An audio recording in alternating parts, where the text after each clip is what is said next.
Have you noticed it? Have you seen what's happening? Like there's been a noticeable shift in the way the Democrats are now talking about Biden-Harris, not just Biden, Biden/Harris.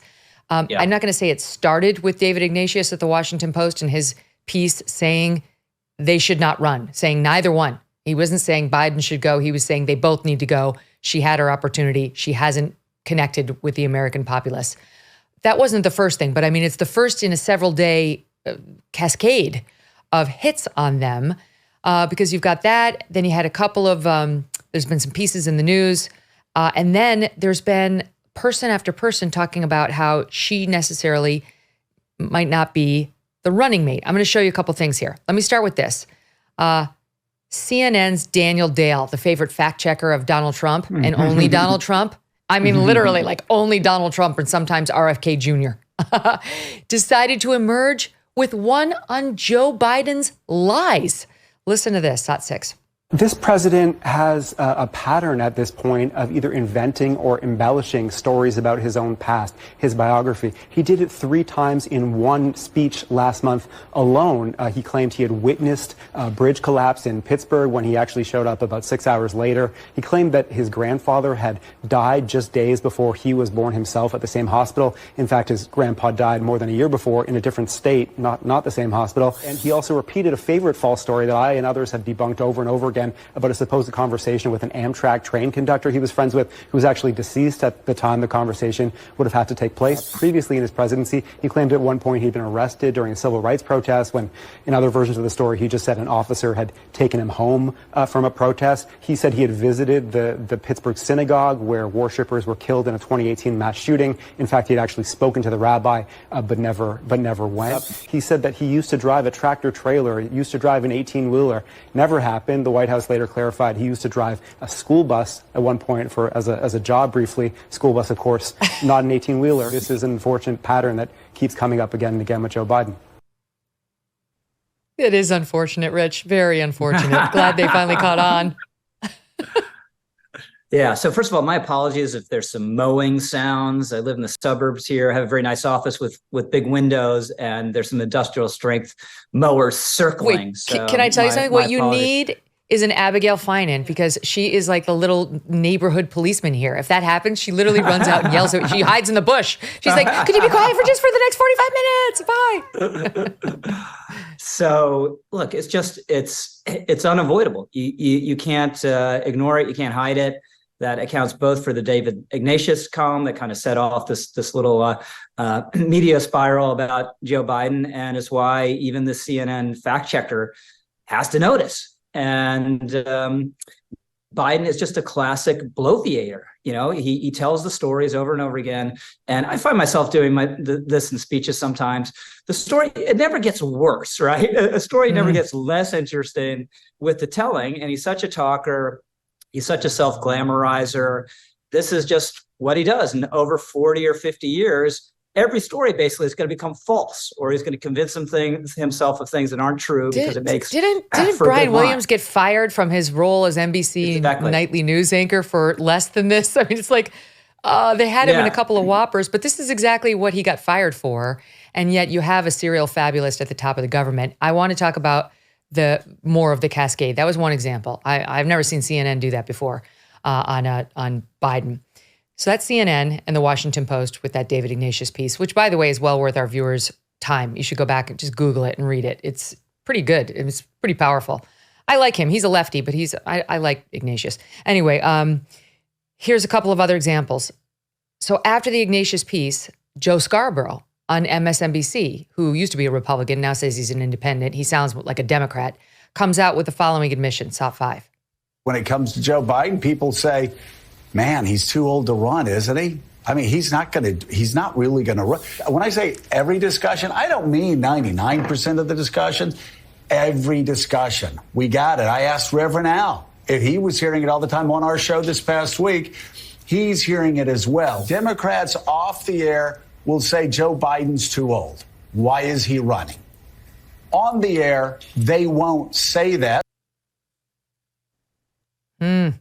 I mean, it's absolutely true. I've had that experience. There's a high-level Democratic aide who I was on a show with, and when the camera was off, I was like, I think he could, I don't want this to happen, God forbid, but he could die on the steps of Air Force One, literally. It's a hazard to him to go up and down those big steps. And she's like, yep.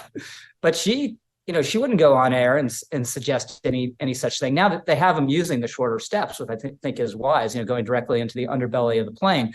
But I'm not a Democrat. Obviously, I don't spend a lot of time with Democrats, but just in my brief interactions with Democrats, what Scarborough is saying is exactly right. There are all these whispered conversations. There are all these conversations off air, but you don't hear it publicly. And it's partly because they feel stuck by his choice of Kamala Harris. And that's why the Ignatius column, it's one thing to convince Joe Biden not to run again. I think that'd be very hard to do if he's dead set on doing it. But how are you going to do the twofer? How are you going to get him out and Kamala Harris out? And he admits, like, the Kamala Harris thing, promise her a Supreme Court, nomination. But what's the guarantee? Another Democrat's going to win in 2024. Why would she agree to that?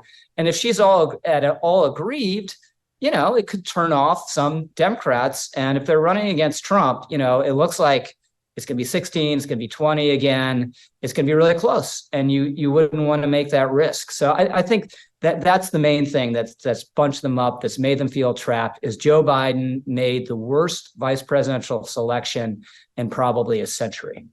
He did. And the Democrats know it. It's not just people like you and me who are more on the right who can't stand this person. I mean, it's funny to hear Charlie Cook talk about his deep loathing for Kamala Harris. But it's not just those of us who are more right-leaning. The left doesn't like her either, and the polls show it. And now, extraordinary moments on CNN as the anchors over there start probing what they accurately sense is a serious weakness on that ticket. Yes, him, we discussed that, but also her. She's not getting a pass. I think it was yesterday, and it was Wednesday. This is it Anderson Cooper with Nancy Pelosi getting questioned on whether Kamala Harris is the best running mate for Joe Biden. Is Vice President Kamala Harris the best running mate for this president? He thinks so, and that's what matters. And by the way, Do you think so? She's very politically astute. I don't think people give her enough credit. People don't understand she's politically astute. Why would she be vice president if she were not? Do you think she is the best running mate, though? She's the vice president of the United States. So when people say to me, well, why isn't she doing this or that? I said, because she's the vice president. That's the job description. You don't do that much. Oh my God, I can handle awkwardness. It was so awkward, Rich. People need to watch that clip live. You need to see her body language and the attempt to move the Botoxed eyebrows, severely Botoxed. She needs to lighten up just a little. Right? As he thinks so, and the awkward pause and smile at the end. It's funny about how politicians who aren't necessarily very honest, there's certain things they just find it difficult to lie about, right? The easiest thing for her to do out there, the exit ramp and the off ramp, is, yes, Anderson, of course she is, but she couldn't bring herself to say it because she deeply feels it's not true. So she couldn't say it. And the reason Kamala Harris, it's not great political skills that made her vice president of the United States, is the fact that Joe Biden promised to select an African-American woman and had about 3 plausible choices, and she was the best one. And he limited his choices and he went with her. And, her poll numbers are what you'd expect if someone was associated with a major scandal or had been a personal champion for some deeply unpopular policy initiative that went down the toilet, the way Hillary Clinton was when she was first lady with Hillary Care. Neither are true of Kamala Harris. Neither. I mean, she's supposedly in charge of the border. She's not. That's on Joe Biden. It's just people don't like her, and that's not a thing that's reparable. Mm-hmm. And they keep trying to, every once in a while you'll see an article pop up about how it's because she's a diverse woman. That's why. It's the racist, misogynistic trend in American politics. But it's the Democrats don't like her either. I mean, and they're the ones, we all know that they have racist tendencies in too many instances. But my point is simply that you can't blame it on these crazy ass MAGA, deplorables who just are, what they say about them. It's their people too. Nobody likes her. She doesn't have a strong constituency. Yeah. So it happened again. So Jamie Raskin goes on with Jake Tapper. And Tapper, to his credit, taps into this same vein. Look what happened. It's a pretty simple question. Do you think Kamala Harris is the best running mate for President Biden? Yes or no? I mean, but I don't know what else I can say other than she would be yes. an excellent running mate and an excellent vice president. I don't know whether President Biden has named his running mate. We're going to go through that process. You could say, yes, I think Kamala Harris is the best vice president and the best running mate for President Biden. So I've not seen any public opinion polling. You might be a stronger vice presidential running mate than her or me or anybody else. But I will tell you, as a matter of substance and public policy, she'd be an excellent choice. Oh, my God. So that's a little more lying because he's like, oh, she'll be excellent, more than Nancy Pelosi did, but unconvincing, right?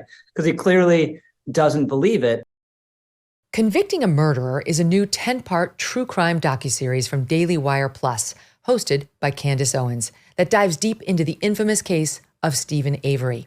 Making a Murderer popularized the Stephen Avery case and portrayed him as an innocent victim of corrupt law enforcement. But is there more to the story? In the series, Candace unveils startling evidence, uncovers edited phone calls and testimony, and unravels a narrative that stands in stark contrast to the portrayal you might believe. Episodes 1 and 2 are available to stream for free on Daily Wire Plus. Episode 3 is also available now, but you got to be a member of Daily Wire Plus to watch it. New episodes air every Thursday. Just check out this link, dwplus.watch/Kelly, dwplus.watch/Kelly, to start watching episode 1 for free now. Hey, thanks so much for watching. If you like what you just saw, hit the subscribe button for more clips and full episodes.